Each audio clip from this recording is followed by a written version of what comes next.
Yo, yo, yo. What an episode. What an episode. I gotta say it. I gotta say it that My Hero Academia has legitimately been on pure 100% fire. And call that a little bit of bias. Probably is a little bit of bias because I am a, My Hero Academia fan. I really just love this scene with Shigaraki. One of my favorite moments from the manga. Like, oh my goodness. I remember reviewing this chapter, reading this chapter, and I was just blown away by just this entire speech by Shigaraki because it's a chef's kiss. Like, right on Shigaraki's character. Like, it is absolutely a great way to fundamentally show why Shigaraki is here, why he's a villain, why this is happening, why people are dying. It is just such a fantastic moment, and I really love what Horikoshi Sensei did for this. Like, Horikoshi Sensei is just... you could tell he loves his villains. Like, he absolutely loves his villains to such a high degree. He puts a lot of character and a lot of love into them, and this is one of the big reasons why I fell in love with My Hero Academia, and I think many people fell in love, because he really does do good villains, and just this moment really just concretes Shigaraki as a fantastic villain, because we have seen him grow so much, from a character that was just all about gaming and giving up if the going got tough, to a character that really didn't have an objective, and he just, he used Stain as a stepping stone to create the League of Villains, and then trying to figure out what he really wanted to do, like, is it all about All Might, etc., but this moment shows his motivation and why he's doing the things he's doing. Basically, he's a villain because he was created this way, and he rejects all of society because they have rejected him, and it makes perfect sense. Like, seriously. Yes, Shigaraki is heinous. He is not a good person, and just because, he was rejected by society doesn't mean he has the right to do what he's done. But the point, though, is that from his perspective, in his life, his upbringing, regardless of even All for One, he was already getting continuously rejected by all of those around him. His family, potential friends he had, to just the world and heroes. He was continuously rejected. And because of that, he was not able to just, be a normal kid growing up. He lost everything. He didn't have a proper childhood. And, you have the heroes beating him down. And I really love this episode, how it showcases that. Basically, like, how all the heroes are ganging up on Shigaraki, trying to stop him. And it's kind of more of like a villainous like role for the heroes, and this is something that obviously Horikoshi Sensei likes to do, especially in this arc. He likes to showcase the heroes in villainous situations. Like, if this was reversed, like, let's just say the script was reversed, okay? And this was, Deku/Izuku in Shigaraki's shoes, surrounded by villains, this would be like a pretty crazy scene. Like, this man is fighting off all of these villains by himself, completely swarmed, and he is doing everything he can to survive. That would be an amazing moment. And when you look at Shigaraki, that's basically what's happening. He's getting ganged up upon. He has so many people coming at him at once. He is nerfed. He can't use all of his quirks. He is basically powered down as low as he can go, at least at this moment, and it's incredible to see him fighting back. It's kind of heroic in a way. And so, like, once again, if the roles were swapped, Shigaraki would technically be viewed as a hero in this moment. Like, that's like if, Deku was in his shoes. So, I don't know, I love the entire sequence of events, because clearly what Horikoshi Sensei tries to do with this episode, like with, Shigaraki's speech, to also just, like, showcasing what happens and all that, is that heroes and villains are so different, but also so similar. Like, they have a lot of similarities, but a lot of differences, because they're two sides of the same coin, light and dark, and also, with heroes, villains have to exist. When villains exist, heroes have to exist. There always is the opposing side.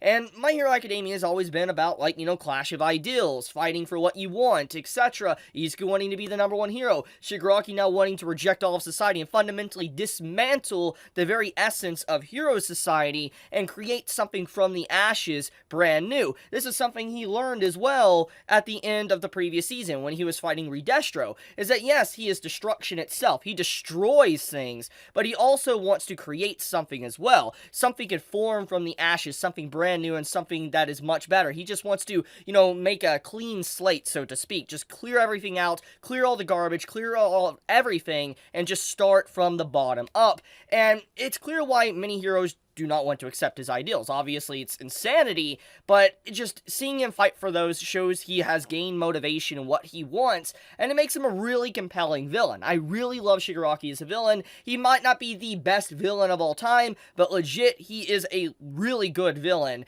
and I think many are obviously going to warm up to him, especially with just how this season has been. Now, anyways, I want to take a few moments to talk about this little moment here. I think that this scene is legitimately sad, because it really just concretes, like, why Shigaraki is a villain. I mean, he was rejected by his very family. His family threw him away, so to speak.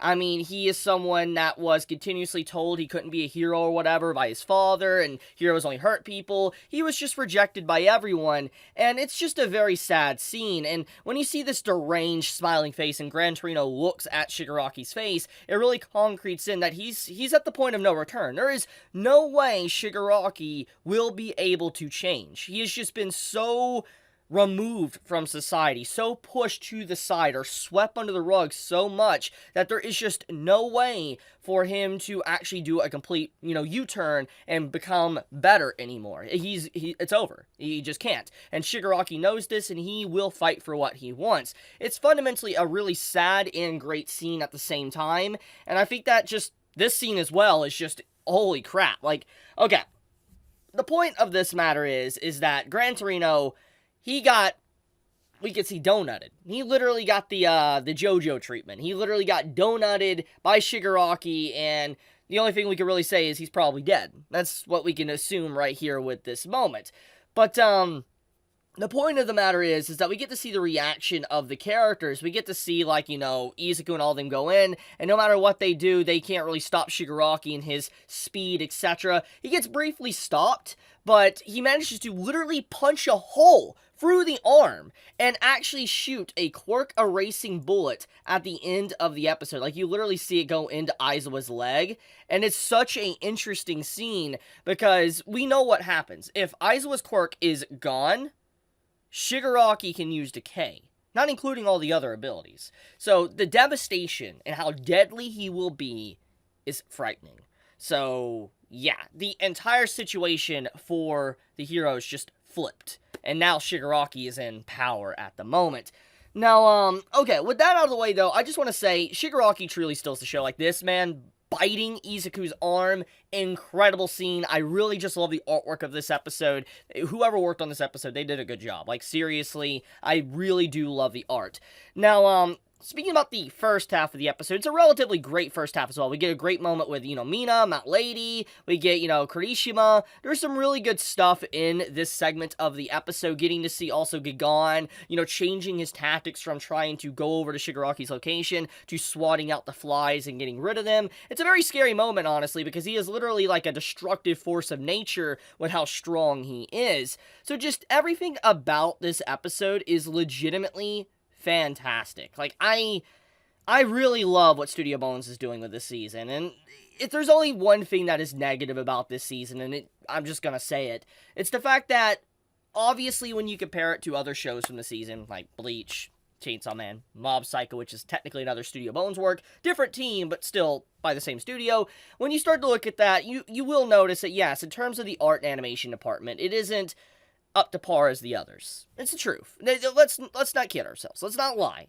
But it doesn't mean that My Hero Academia is bad in any means. It's clear when you compare it with other stuff from the season, it is lower in the art and animation department.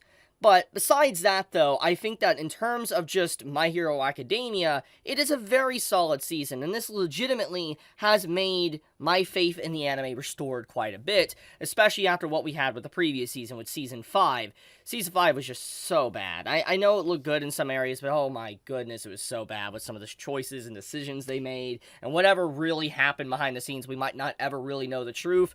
It was just, like, questionable, and I think Season 6 has obviously just been a lot better than the previous. But yeah, I guess I'll leave it at that, though. This is, like I said, a good episode. Just Shigaraki, man. Shigaraki really does steal the show when he's in. Let me know your thoughts, honestly, though, in the comments below, how you felt about this week's episode of My Hero Academia. But with that, be safe, stay healthy, Chibi out.